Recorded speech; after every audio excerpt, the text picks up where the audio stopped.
Bonjour à tous. Alors aujourd'hui je voulais vous présenter quelqu'un qui a joué un rôle énorme dans ma vie, dans le développement personnel et surtout quand j'étais en période de mal-être et j'avais perdu toute la joie en moi et il y avait uniquement de la peur, un peu de colère et toutes ces choses-là qui s'entremêlaient parce que j'étais incomprise, parce que j'avais été rabaissée, pour plein d'autres raisons. Et je suis tombée, la vie m'a amenée vers Bruno et grâce à lui et à son stage, j'ai pu enfin retrouver et libérer cette joie qui était complètement enfouie au fond de moi. Et je vais vous laisser en compagnie de Bruno qui va se présenter et qui va présenter son stage, l'activité, pourquoi il a choisi aujourd'hui de changer de chemin de vie. À la base, Bruno, c'est un philosophe. Il a fait des cours de philosophie à l'école, mais pour lui, ça ne lui apportait pas vraiment le bien-être et l'épanouissement total. Donc il en a fait aujourd'hui une pratique et je vous laisse découvrir Bruno et la Joya. Alors bonjour tout le monde. Alors aujourd'hui je suis en compagnie de Bruno. Bruno, c'est un plaisir de pouvoir t'interviewer et aujourd'hui c'est le deuxième jour d'un stage que tu fais sur les hauteurs de Nice. Nous sommes aujourd'hui sur les hauteurs de Nice dans un lieu qui est magnifique qui s'appelle Villa Sana et qui accueille des personnes qui font des stages, de la phytothérapie, tout ce qui va toucher en fait à la médecine naturelle et au bien-être en général. Alors est-ce que tu peux nous dire qu'est-ce que c'est que la Joya et pourquoi la Joya, comment elle est née? La Joya. Bah, écoute, la Joya, c'est le nom que j'ai donné à cette pratique que je portais en moi depuis longtemps et qui est simplement l'art de la joie. L'art de la joie. Et pas n'importe quelle joie. Parce que tout le monde cherche la joie et bon, c'est assez facile d'être dans la joie avec des joies qui viennent de l'extérieur. Hein, et la Joya, c'est plutôt l'art de générer la joie à partir de l'intérieur, dans ce que j'appelle la joie active. Et donc il y a deux types de joie, si tu veux, les joies passives et les joies actives. Et voilà, il y a un philosophe que j'adore qui s'appelle Spinoza, j'ai écrit tout un livre sur lui, qui au XVIIe siècle a bien compris qu'il y avait deux types de joie, les joies passives qui nous rendent dépendants des objets extérieurs, et c'est ça qui nous rend malheureux, ça nous met dans l'attachement, la dépendance, on cherche toujours des joies extérieures. Et puis une joie qui vient de l'intérieur, parce qu'on est en bonne santé, parce qu'on surtout on utilise bien notre intelligence, notre esprit. Voilà, en gros. Et la Joya, c'est ça. Et donc toute la question pour moi, en tant que philosophe, que j'étais au départ, j'étais juste un pur philosophe, et la question c'était comment l'activer cette joie. Alors bien sûr, il y a la pensée, la spiritualité, mais surtout il y avait le corps. Et je pense que si on a perdu la joie naturelle qu'on a tous quand on est enfant et que je dirais la vie naturelle, instinctive des animaux, si tu veux regarder les animaux, tu vois, ils sont joyeux. Ils sont dans la joie. Hein, parce qu'ils ne sont pas réprimés. Et les enfants aussi. Et donc il s'agissait pour moi de trouver des moyens d'exprimer cette joie naturelle d'exister, de vivre, d'agir, de jouer, de créer. Et pour ça, il fallait pour moi des moyens. Et donc j'ai cherché des moyens. Et je les ai mis ensemble dans cette pratique.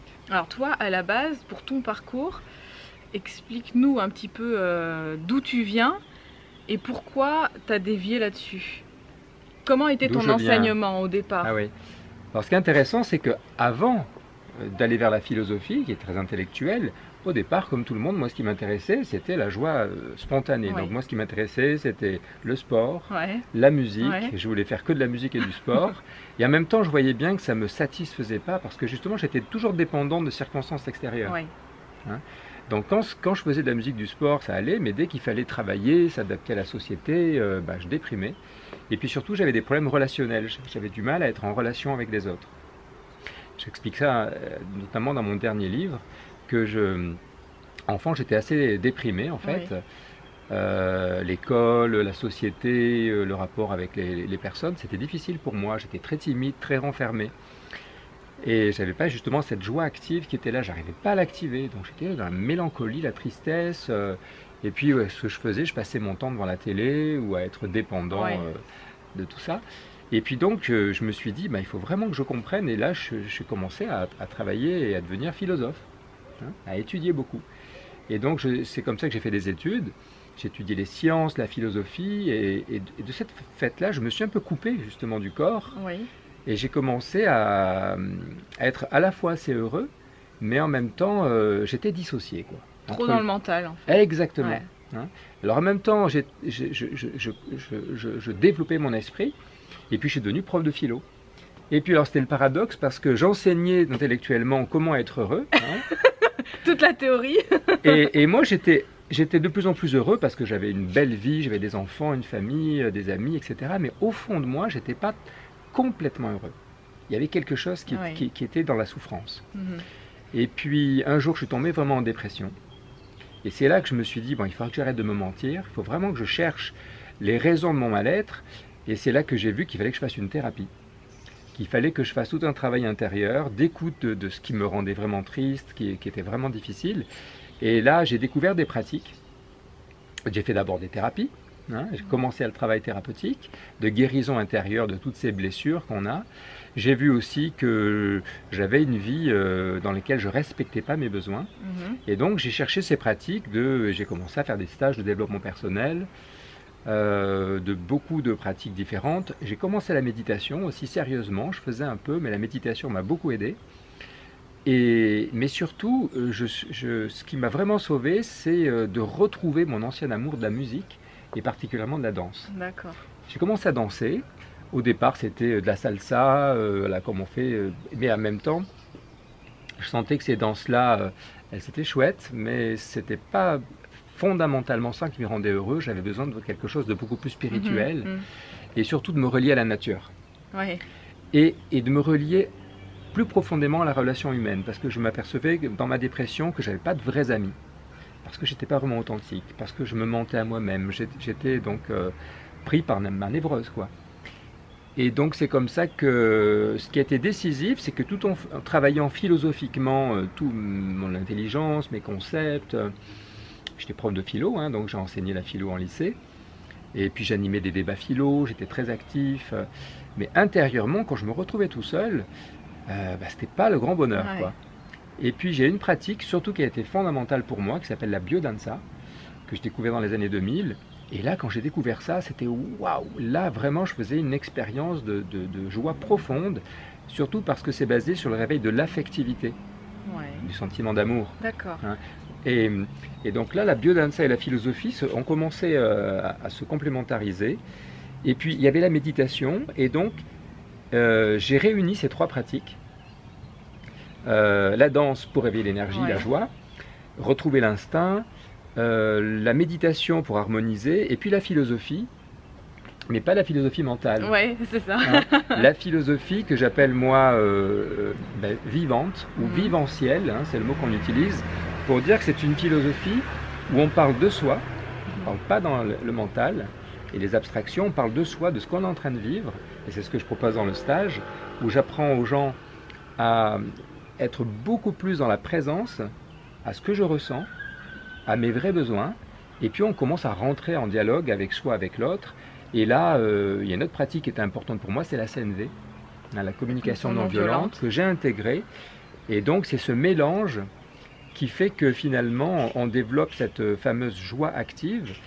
Et cet art de la joie, la gioia, je l'ai défini comme c'est une méthode de bonheur, hein, qui inclut un côté thérapeutique, un côté spirituel, un côté intellectuel, et qui finalement je définis comme une pédagogie de la sagesse.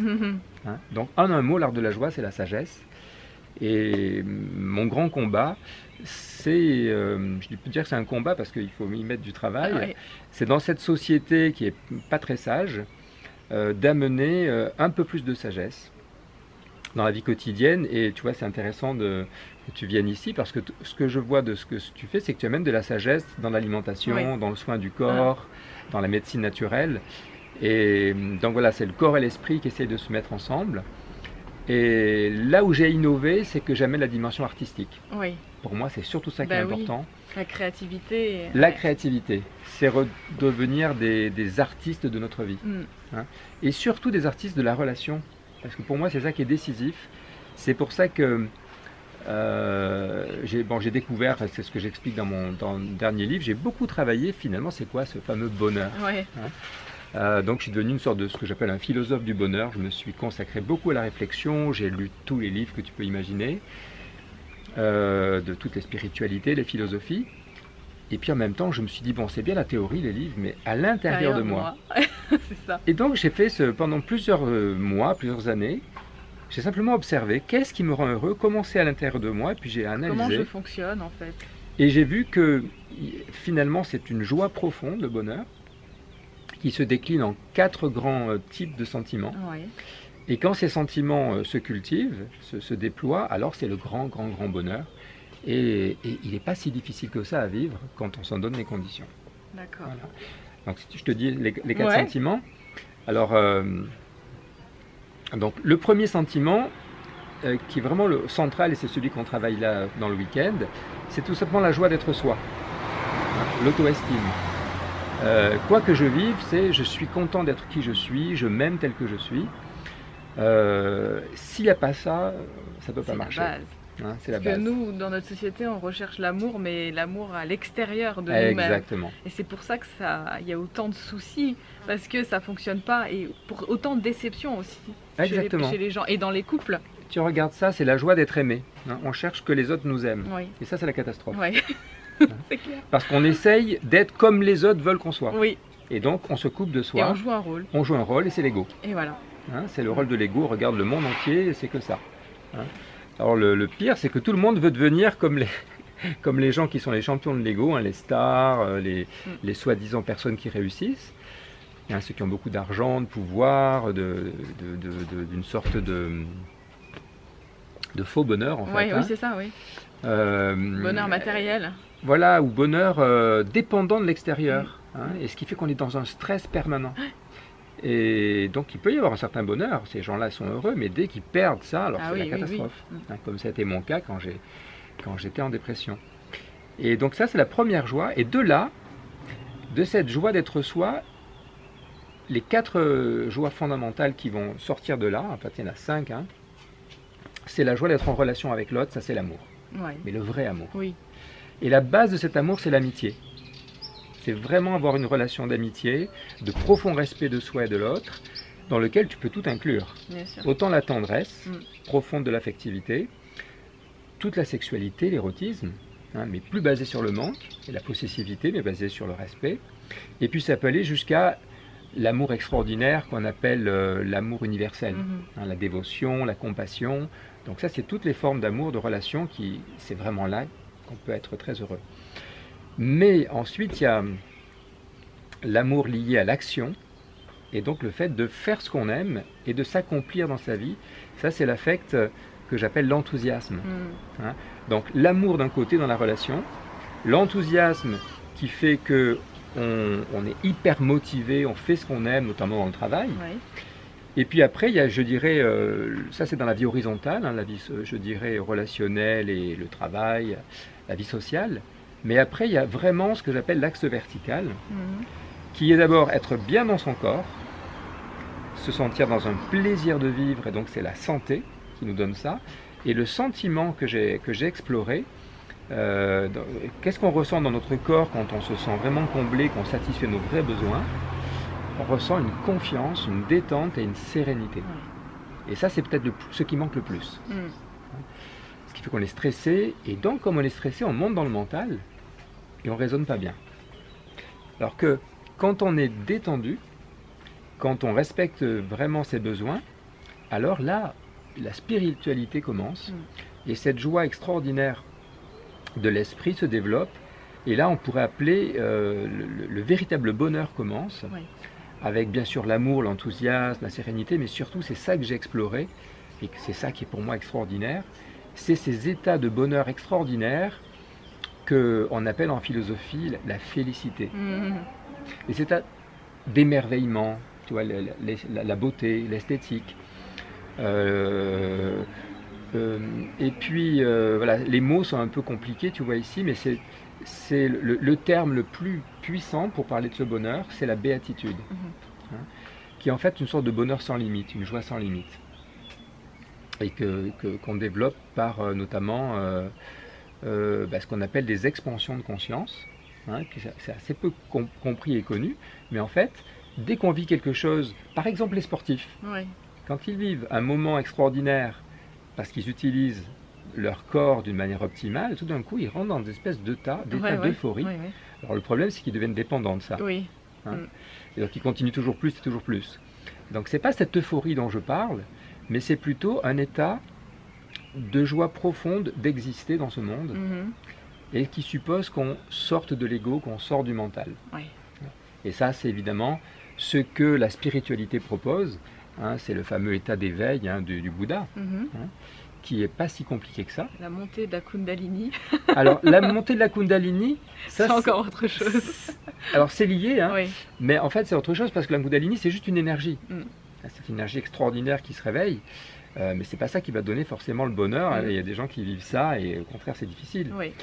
Donc c'est plutôt une espèce de joie générale de vivre en harmonie avec le corps et l'esprit qui sont unifiés, et surtout il y a cet éveil spirituel de voir que, contrairement à tout ce qu'on croit, le monde est parfait. Le monde, il est parfait tel qu'il est. C'est pour ça qu'on parle d'éveil. Hein. On parle d'éveil de comme si tout d'un coup on arrête de sortir des pensées, du mental, qui n'arrête pas de juger le monde. Hein. Par exemple, si on regarde soi-même, on est toujours en train de se dire je ne suis pas assez ceci, je ne suis pas assez cela. Et on essaye de se transformer pour être aimé. Alors qu'en réalité, quand je dirais on est simplement sain de corps et d'esprit, et qu'on agit naturellement pour faire ce qu'on aime, pour être dans ce que j'appelle l'intuition, avec sagesse, la sagesse naturelle, hein, rien d'extraordinaire, alors spontanément, il y a un état de joie permanente qui est là. Hein. Et donc mon philosophe préféré, là, qui s'appelle Spinoza, a très bien décrit dans son livre L'éthique qu'on vit cet état d'une joie d'être libre et qui ne dépend pas des circonstances. C'est ça, c'est la joie spirituelle que les maîtres de sagesse enseignent. Alors il y a ce qu'on appelle les sages, vivent tout le temps dans cette expérience, et ce qu'on cherche à faire dans les stages, c'est fortifier, être éduqué à tout cela avec des pratiques. D'accord. Voilà, et moi, mon apport, en plus d'être un philosophe qui essaie d'expliquer ça, c'est que j'ai créé cette pratique qui fait que tous les jours, on s'entraîne à développer cette force de vie, et on travaille aussi à se purifier de tout ce qui nous empêche d'être heureux. Donc ça veut dire que là, pendant tes stages, tu vas enseigner une petite pratique quotidienne que les personnes vont pouvoir faire et renouveler tous les jours chez elles pour justement activer et cultiver cette joie. Voilà, parce qu'évidemment, c'est la régularité qui permet le travail de guérison, de purification, de ce qu'on appelle simplement, tu vois, c'est les sources de souffrance, hein, qui se traduisent par des douleurs physiques, hein, des maladies, mais surtout les fameuses maladies de l'âme, hein, la dépression, la tristesse, l'anxiété, ou ce qui est la grande maladie de notre temps, avec ce stress, cette espèce de colère permanente qu'on a. Hein. Et cette colère, justement, je voudrais qu'on en parle. Je pense qu'elle est surtout due aussi aux personnes qui ne sont pas dans dans le chemin dans lequel ils devraient être, dans le chemin de vie. C'est pour ça qu'il y a autant de colère qui est générée. Exactement. Parce qu'ils ne sont pas à leur place, et ils ne font pas ce pourquoi ils sont faits. La plupart du temps, je regardais, je ne sais plus en pourcentage, 80% des personnes font un travail qui ne leur plaît pas et qui ne leur convient pas. Et ça génère énormément de colère, de frustration, et on reste là-dedans parce qu'il y a la peur. Exactement. Et si tu regardes bien, toute la société, l'éducation est fondée sur la peur. Ouais. Hein, les médias, les enseignements, les parents, qu'est-ce que tu vas devenir plus tard, parce que notre société est un peu malade, enfin, ou même beaucoup malade, parce qu'elle a été coupée de la nature. Quand on vit de manière naturelle, et d'ailleurs les peuples premiers, et les personnes qui vivent de manière, je dirais, raisonnable, voient que on peut être dans un plaisir naturel de vivre en respectant nos besoins naturels. Alors ça, c'est déjà dans l'Antiquité, on avait déjà Épicure qui avait très bien compris ça, et que donc cette sagesse épicurienne, hein, de chercher des purs plaisirs, et de se libérer de toute cette peur du manque. Oui. Et ça, c'est le problème, c'est que les gens vivent dans le manque, alors qu'on est dans l'abondance. C'est ça, ouais, il y a tout. Si tu regardes la nature, elle nous offre en abondance, par exemple, tout ce qui est nécessaire pour s'alimenter correctement. Ouais. On n'a pas besoin de développer tout ça. Mais nous, la nature, maintenant, c'est dans les supermarchés, dans les magasins, dans les boutiques. On a fait un transfert, en fait. On n'est plus capable de générer de la joie dans des choses dans la nature. La joie, c'est je vais acheter des nouvelles paires de chaussures ou des vêtements. Ça va être la consommation, ça va être la possession, ça va être cette compétition aussi. Compétition. Donc tout ça, ce sont des symptômes du fait qu'on s'est coupé de la nature. D'où le fait, le mot de sagesse, le mot d'ordre de la sagesse, c'est toujours revenir à la nature. Ça. Et pour ça, il faut se déconditionner. Donc ce qu'on fait, alors par des pratiques quotidiennes ou par des stages, des retraites, donc de tout temps, il y a toujours eu des possibilités de s'accorder une semaine, quelques jours. En général, il faut quelques jours pour se laver l'esprit de ces conditionnements et retrouver un art de vivre naturel. Donc moi, ce que j'adore faire, c'est pendant une semaine entière, ou 2 jours comme on fait là, ça suffit déjà à faire l'expérience de se dire, mais j'ai pas besoin de toutes ces choses qui me stressent, et je peux donc changer de vie de manière stable, et c'est ce que font de plus en plus de personnes, qui changent d'alimentation, qui changent de métier, qui s'aperçoivent qu'ils peuvent développer de nouvelles manières d'être en relation avec eux, qui a besoin de beaucoup moins de possessions ou d'argent. Bien sûr, il en faut, mais ce n'est pas l'essentiel. Non. Et donc, tout le challenge pour moi, c'est de transformer la société et l'éducation. Oui. Et c'est pour ça que je passe beaucoup de temps aussi à développer une réflexion sur comment apporter cette sagesse aux enfants. Oui. Et là, en ce moment, je vis une expérience très belle, puisque mon ami Frédéric Lenoir, qui partage les mêmes idées que moi sur le plan philosophique, qui a été d'ailleurs préfacé mon dernier livre, Frédéric Lenoir m'a proposé de développer une action que je trouve excellente. C'est qu'on est en train de former des animateurs pour amener méditation et philosophie avec les enfants. Génial. Dans les écoles. Et là, on a commencé, on est en train déjà de former 1200, 1500 animateurs. Donc, parce qu'évidemment, il y a un vrai besoin. Oui. Et évidemment, quand on propose aux enfants de méditer, c'est de retrouver simplement cet état naturel de l'esprit, et puis de parler librement pour réfléchir, pour philosopher, mais ils se disent, mais finalement, on peut être heureux beaucoup plus facilement. On peut utiliser cette liberté de penser. C'est vraiment génial, ça. Ouais, c'est chouette. C'est un beau projet. C'est très beau, ça fait que se développer. Et moi, ce que j'aimerais, c'est qu'on développe aussi dans l'éducation, dans les écoles, non seulement méditation et philosophie, c'est déjà génial, mais tout ce qui va développer cette fameuse joie, la créativité, l'affectivité. Parce que l'école, c'est... Enfin, le jeu. Oui, mais moi, j'en garde un souvenir horrible de l'école. Il n'y a pas ce jeu, c'est... Il faut faire comme ça, parce il faut que ça reste dans le moule. Ça reste encore dans l'ancien système, bah oui. Cette espèce d'idéologie ancienne. Et moi, je suis très optimiste parce que je vois que ce monde-là, il est en train de s'écrouler. Oui, bien sûr. Tout le monde le voit que ça ne fonctionne pas. Que l'ancienne médecine, l'ancienne éducation, l'ancienne politique, l'ancienne économie, c'est pour ça que tu vois la politique, les gens vont de moins en moins voter. Ils se disent, mais c'est les gens qui veulent nous gouverner, nous représenter, mais on ne se reconnaît pas en eux. Et donc c'est l'émergence d'une nouvelle forme de démocratie qui est fondée sur la liberté intérieure, une responsabilité citoyenne. Là, je commence à travailler aussi avec des maires, tu vois, dans des municipalités. Là, je suis par exemple à Pézenas, tu vois, une petite ville où le maire m'a demandé de venir les aider à développer cette nouvelle sagesse, cette nouvelle art de vivre. Un maire qui t'appelle pour dire, monsieur philosophe, venez éveiller les consciences, c'est génial. Donc plus les petites initiatives locales vont se développer, comme ce que tu fais toi, et plus on va pouvoir enseigner autour de nous et rayonner cet optimisme de dire que mais non, c'est pas, évidemment c'est la crise, mais c'est que passager. Et moi je défends une idée très forte qu'un grand penseur actuel est en train de développer, que j'ai connu quand j'étais tout jeune, j'avais 20 ans, qui s'appelle Edgar Morin, et qui dit, vous savez, on n'est pas dans une crise, on est dans une métamorphose. Oui, c'est ça.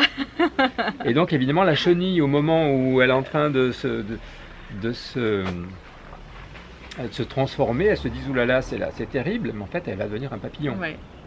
C'est beau. Et il y a ce magnifique écrivain qui s'appelle Richard Bach, C'est celui qui a créé ce livre, Jonathan Livingston, le goéland.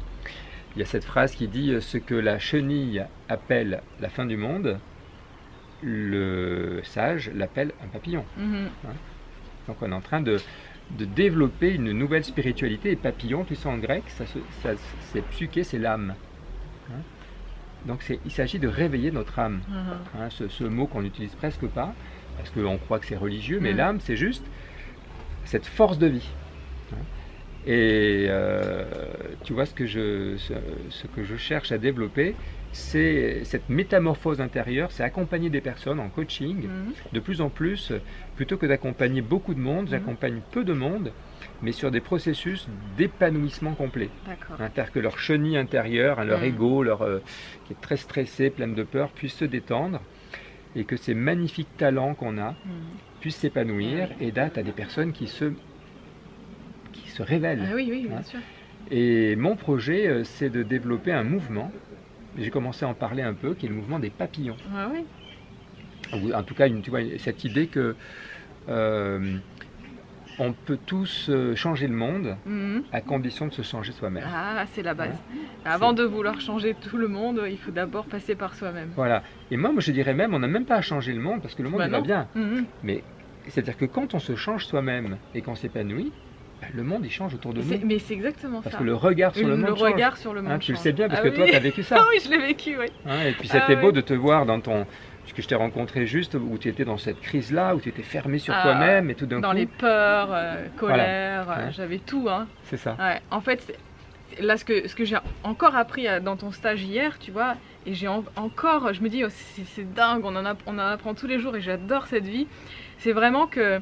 Toutes ces émotions, la colère, la peur, etc., c'est uniquement en fait de la joie qui est réprimée. Oui. Et quand on comprend ça, on se dit en fin de compte, c'est juste ça que je dois transmuter pour le faire, pour le transformer en joie. C'est ça. Et si tu regardes bien, en fait, tu vois, il y a la joie et la tristesse. Tu vois, ce sont les deux manières dont notre énergie, hein, c'est juste des mots qui veulent dire que notre énergie, qui est notre élan de vie, hein, qui est notre désir de vivre, soit elle trouve le moyen de s'épanouir, et c'est de la joie, soit elle n'y arrive pas, elle est réprimée. Hein, c'est ce que Spinoza appelle l'impuissance. Et là, on est triste. Et qu'est-ce qu'on fait en général? Si on n'est pas conscient de où ça vient, la cause de la tristesse, on accuse l'extérieur. Hein, on se victimise, ou alors au contraire, on veut dominer, hein, et on devient un bourreau et un dominateur.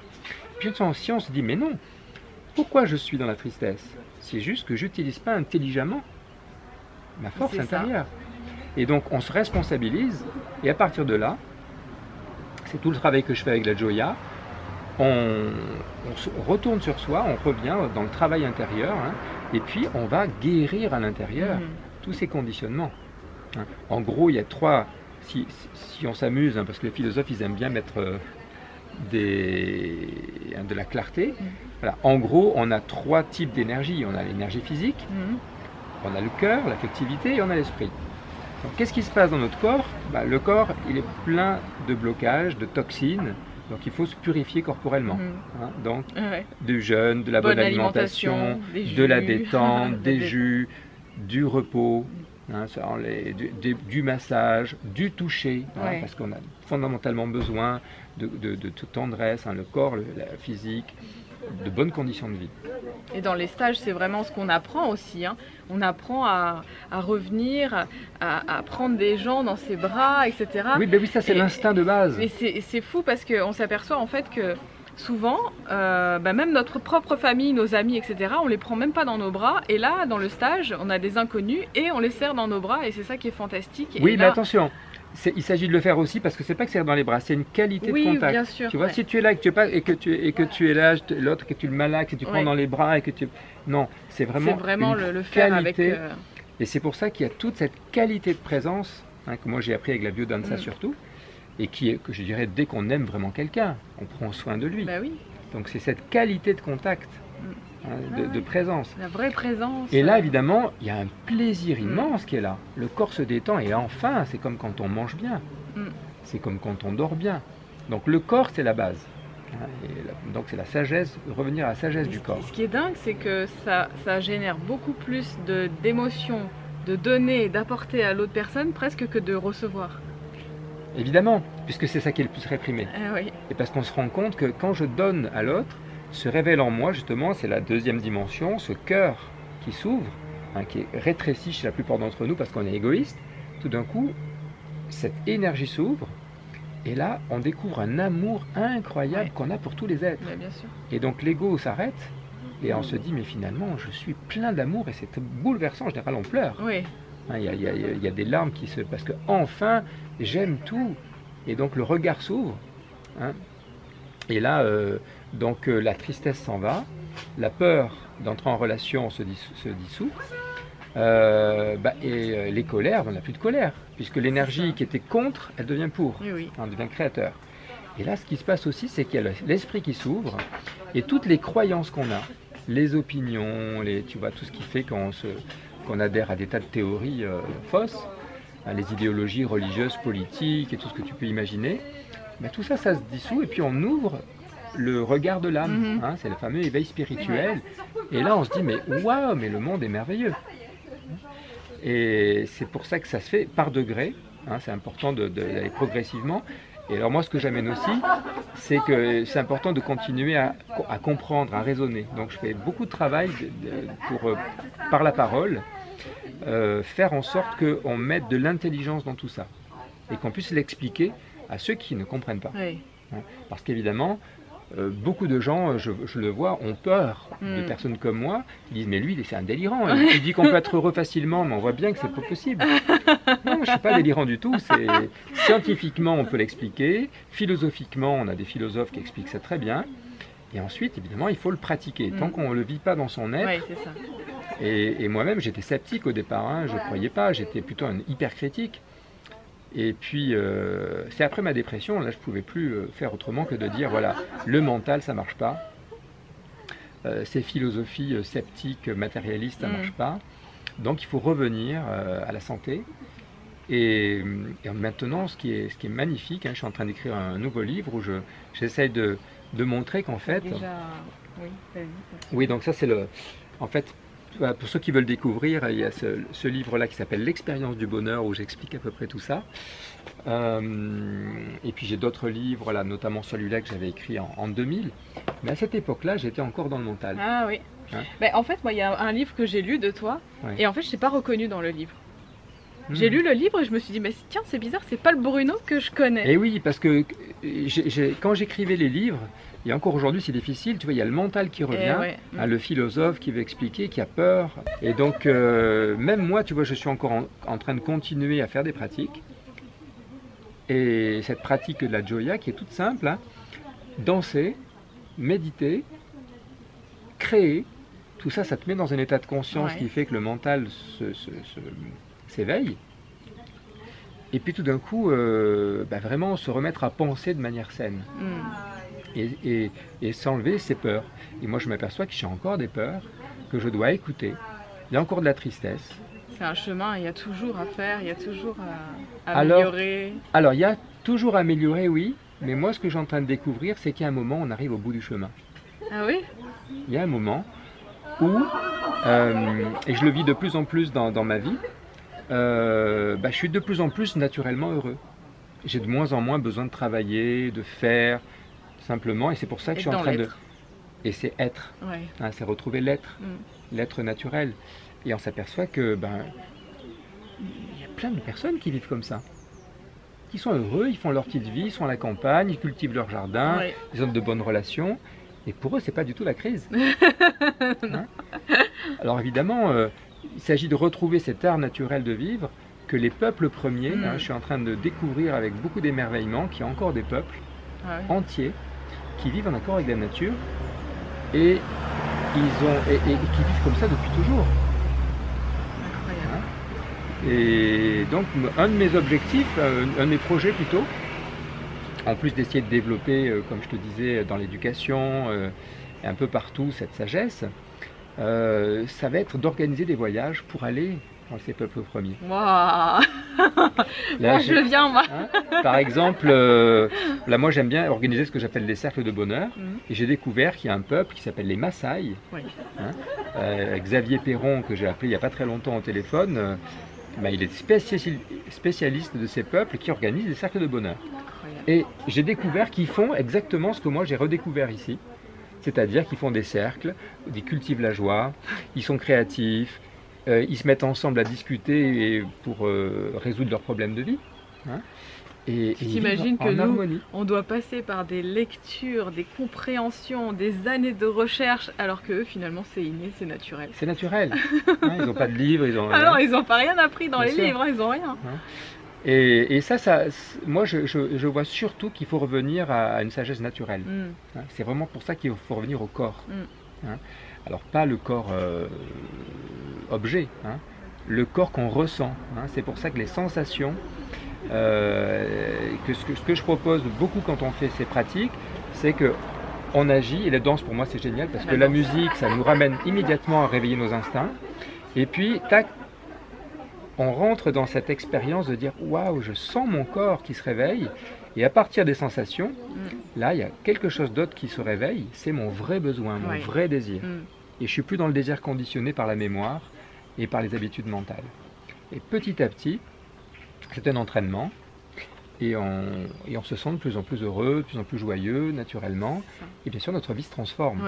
Plutôt qu'avoir des relations toxiques, on a des bonnes relations. Si on est en couple avec quelqu'un avec qui ça va pas, on a le courage de partir, alors sinon on a peur. Si on est dans un boulot qui nous plaît pas, on lâche. Moi j'ai démissionné. J'étais prof d'éducation nationale, prof agrégé, on pourrait dire mais c'est génial. Mais non, je déprimais. Je déprimais et mon corps me faisait être malade. Honnête avec soi-même et s'introspecter et se dire vraiment là, est-ce que maintenant je suis heureux ou heureuse avec la personne avec qui je suis? Est-ce que maintenant, à l'instant T, je suis heureux ou heureuse dans mon travail, avec mes amis, avec ce qui m'entoure? Et c'est pour ça que tu sais, c'est le test que je propose. Et vous pouvez le faire, ceux qui voient cette vidéo. Simplement, vous posez la question, est-ce que ici et maintenant, quand je pense à la totalité de ma vie présente, est-ce que je suis heureux? Et à combien, entre 0 et 10, j'évalue mon degré de bonheur? Si je ne suis pas à 10, c'est que j'ai des besoins qui ne sont pas satisfaits. C'est que je suis frustré. Et donc, il suffit de mettre la conscience. C'est quoi ce besoin? Qu'est-ce que je désire véritablement, de manière intelligente? Pas des faux désirs, des vrais désirs. Qu'est-ce que je peux faire? Et là, donc c'est ce que j'accompagne dans mes coachings comme processus, d'écouter vraiment à l'intérieur de soi ma vraie identité. Et donc, tu as tout à fait raison, il faut être honnête. Donc moi, je commence par dire, il faut commencer par l'authenticité. Arrêter de se mentir à soi-même. C'est ça. Et bien souvent, tout seul, on n'y arrive pas. Et c'est pour ça que souvent, il faut être aidé, au moins pendant un petit temps, par quelqu'un. Là, je développe des formations pour développer cette forme de coaching, d'accompagnement, qui est à la fois thérapeutique, mais c'est surtout spirituel, parce qu'il s'agit de réapprendre, ou philosophique, il faut réapprendre aux gens à penser, et simplement à se connaître eux-mêmes. Ce que Socrate disait, connais-toi toi-même et tu seras heureux. Parce que tu connaîtras tout, tu connaîtras l'univers. Donc l'honnêteté envers soi-même et développer une relation saine, d'abord avec l'autre. C'est pour ça que moi je pense que ça passe fondamentalement par une bonne relation avec l'autre, qui est l'amitié. Et fondamentalement, nos parents, nos éducateurs, moi je crois beaucoup dans la possibilité de retrouver le sens de la famille aussi. Parce que fondamentalement, on a besoin d'une famille avec lesquelles on s'entende bien. Et quand on est dans une famille, avec des gens qui nous aiment, un environnement naturel, agréable, je vois mon corps qui commence à dire qu'il faut que je boive. Il y a les stagiaires qui sont arrivés. Et les stagiaires arrivent, on va aller faire le stage. Mais spontanément, on se dit, la vie est belle. Donc beaucoup d'espoir et en même temps, il y a du boulot. Ah, ça c'est sûr. Bon, donc tu es là pour nous aider justement. Alors, dis-nous comment déjà te contacter et qu'est-ce que tu proposes. Donc, on a vu les stages, c'est ce qu'on fait aujourd'hui et je vais montrer quelques petites vidéos pour vous puissiez vous immerger avec nous pendant le stage. Donc, c'est des stages qui peuvent durer un jour, 2 jours, voire une semaine. Actuellement, je fais des petits stages d'initiation de 2 jours le week-end pour venir découvrir et ensuite. Pour vraiment faire un travail, généralement, je propose faire 5 jours. Ensuite, ce que j'ai envie de lancer, c'est un enseignement par vidéo. Ouais. Pour expliquer aux gens, parce qu'il faut un peu leur expliquer. Hein, les livres, c'est bien, mais la vidéo, c'est mieux. Ouais. Et je propose des pratiques individuelles. Ça, c'est bien, ça. J'ai même commencé à proposer qu'on fasse des pratiques individuelles le matin, tous ensemble. Hein, et j'ai commencé à le faire. Il y a plusieurs centaines de personnes qui étaient chez elles. Moi, j'étais devant, j'ai fait ça sur Facebook, où je me suis mis, j'ai dansé, j'ai mis une musique, j'ai dansé, une petite méditation, une petite phrase de sagesse, parce que c'est la base de la Joya. Et à la fin, on commence la journée avec une énergie, une patate. C'est génial de faire ça tous ensemble. Et donc, je me dis, ben voilà, ce sont des moyens à développer. Et puis, je vais former, bien sûr, des profs pour qu'on puisse développer des pratiques comme celle-là. Hein, la mienne ou d'autres. Hein. Bien sûr. Parce que tout ce qui peut permettre de réveiller la joie de vivre et l'intelligence, c'est bon. Ça c'est fantastique. S'il y a des personnes, par exemple, qui cherchent un peu quoi faire, leur chemin de vie et qui sont animées par ce genre de choses, peuvent devenir animateurs de Joya, par exemple. Absolument. Donc j'ai un stage... Et générer la joie autour d'eux. C'est mon but, c'est de devenir générateur de joie. Il y a tout un mouvement qui est en train de se développer, hein, qui est une espèce de nouveau mouvement, qui est un peu à la mode. Donc autant utiliser les médias pour ça. Donc c'est pour ça que je me suis dit, il faut que je sorte de mon trou et que je fasse connaître tout ça. Que tu te fasses connaître, oui, c'est ça. Mais jusqu'à présent, c'était pas tout à fait au point. Donc j'étais aussi dans la peur que ce soit pas bien compris ou pas au point. Et là, ça commence à être le cas, ça marche vraiment. Et donc pour moi, c'est le moment de vulgariser et puis d'améliorer tout ça. Donc je voudrais chercher, mon but, c'est même de créer une sorte d'université. Où on puisse tous ensemble mettre en commun nos connaissances, avec des thérapeutes, des coachs, il y a une base scientifique, hein, tout ça est scientifique, et puis que la spiritualité vienne aussi nous éclairer. Il y a plein de spiritualités qu'on ne connaît pas. Moi, je suis en train de découvrir la spiritualité orientale, c'est extraordinaire. Et un petit mot que je voulais te dire aussi, c'est que toutes les personnes qui sont déjà des éducateurs, des thérapeutes, des coachs, qui ont déjà ces compétences, mais souvent, elles n'ont pas cette puissance qu'amène la Joya. Et donc moi je dis à ces gens-là, venez, parce que il ne vous manque pas grand-chose, vous avez déjà tout l'appareil de compréhension. Et moi je peux vous donner quelques outils pour développer en plus l'approche. Hein, un psy en général il ne te fait pas danser. Non. Hein, mais quand tu danses, tu as beaucoup moins besoin d'un psy. Ou plutôt tu vas faire une psychologie beaucoup plus intéressante parce que tu vas être intéressé aux causes du bien-être et pas aux causes des maladies. C'est ça. Moi, dans mon coaching ou dans ma thérapie, on ne s'intéresse pas au passé et à ce qui te fait souffrir. On s'intéresse à comment tu peux créer ton bonheur. Maintenant, ici. Ça, c'est la psychologie positive. Donc, c'est en train de se développer. Et donc, plutôt que de faire des longues thérapies interminables qui ne marchent pas tellement bien, on peut avoir des thérapies rapides, courtes, efficaces et qui sont surtout globale, hein, c'est ce qu'on appelle la thérapie holistique, qui prend en compte le corps, le cœur et toutes les dimensions spirituelles. Et là, c'est tout un monde, donc il y a besoin de former des personnes. Et donc j'espère qu'avec la fondation de Frédéric Lenoir, on va pouvoir développer aussi des formations hein, pour les enseignants, pour les thérapeutes, pour les parents. Parce que pour moi aussi, c'est fondamental que les parents enseignent à leurs enfants la joie. Alors, soit enseignent la joie, soit tout simplement éduquent bien les enfants. Et pour ça, il faut d'abord que les parents soient épanouis. Oui, c'est la base. Et qu'on leur apprenne, parce que c'est pas facile d'être parent. Oui, mais au final, tout ce que tu transmets à tes enfants, c'est uniquement tes propres peurs. Oui, exactement. Ou bien souvent, tu transmets tes peurs, parce que les enfants, souvent, tu vois, ils sont plus intelligents. Hein. C'est des buvards, hein, ils prennent tout. Oui, mais ce que je remarque, c'est qu'il y a plein d'enfants, et c'est mon cas, avec mes propres enfants et moi en tant qu'enfant, c'est que mes parents, ils vivaient dans leur monde et moi j'ai développé ma propre recherche. Hein. C'est-à-dire qu'il faut bien voir que les enfants, enfin je comprends ce que tu dis, hein, il faut bien sûr que les parents puissent transmettre toute la joie de vivre. Mais je pense surtout qu'il faut aider les enfants à s'épanouir. Parce que les enfants, ils ont peur aussi. Bah oui, bien Ils sûr. ont des croyances, ils sont fragiles, ils sont faibles, ils sont sensibles. Donc, il y a aussi pour moi un art d'éduquer, une sagesse éducative à développer pour apprendre aux parents et aux enfants à être en bonne relation. Ouais. Et ça, c'est pas facile du Non, tout. ouais. Parce qu'on a encore toutes ces... Conditionnement. des conditionnements et encore beaucoup d'incompréhension les uns des autres. Et puis, une dernière chose que je voulais dire, c'est le couple. Pour moi, là où il y a beaucoup à travailler, c'est dans la possibilité d'apprendre à vivre bien en couple et apprendre aux hommes et aux femmes à s'aimer convenablement. Et là, un gros travail que je suis en train de faire, c'est un travail sur le masculin. Apprendre aux hommes à s'épanouir dans leur masculinité pour apprendre à vraiment bien aimer les femmes. Ça, c'est beau. Ça, c'est magnifique.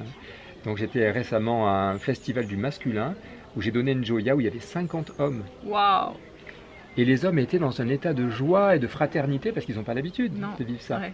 Hein, donc ils étaient vraiment un grand épanouissement. Et bien sûr, c'est magnifique de voir que les hommes ne font pas que juste bosser ensemble ou être dans le combat, que ce soit le sport pour vaincre ou la guerre ou l'entreprise, pour travailler, gagner de l'argent. Ils peuvent coopérer. Et pour moi, il y a comme une nouvelle fraternité entre les hommes et entre les femmes qui se révèlent. Et ça, c'est pour moi aussi tout l'objet de ce que j'appellerais une sorte de nouvelle sagesse politique. Et comme par hasard, la fraternité, c'est la troisième valeur de la République. Liberté, développement de la liberté, l'égalité évidemment, mais surtout la fraternité, c'est ce qui manque le plus. Ouais. Et donc des pratiques comme celle-là permettent surtout pour moi d'apprendre à nous aimer de manière beaucoup plus intelligente, fraternelle, sortir de la compétition, de la rivalité. Et donc d'ailleurs c'est le titre de mon prochain livre, S'aimer enfin. Ah. C'est le titre, c'est l'éditrice qui m'a proposé ce titre. J'ai dit super, c'est vrai que si on s'aime pas, ça peut pas marcher. Non. Et donc c'est ce qu'on va faire aujourd'hui. Ok. Bon, on va pratiquer maintenant. On va faire une petite joya tous ensemble. Merci beaucoup Bruno pour tout ça. Merci Céline.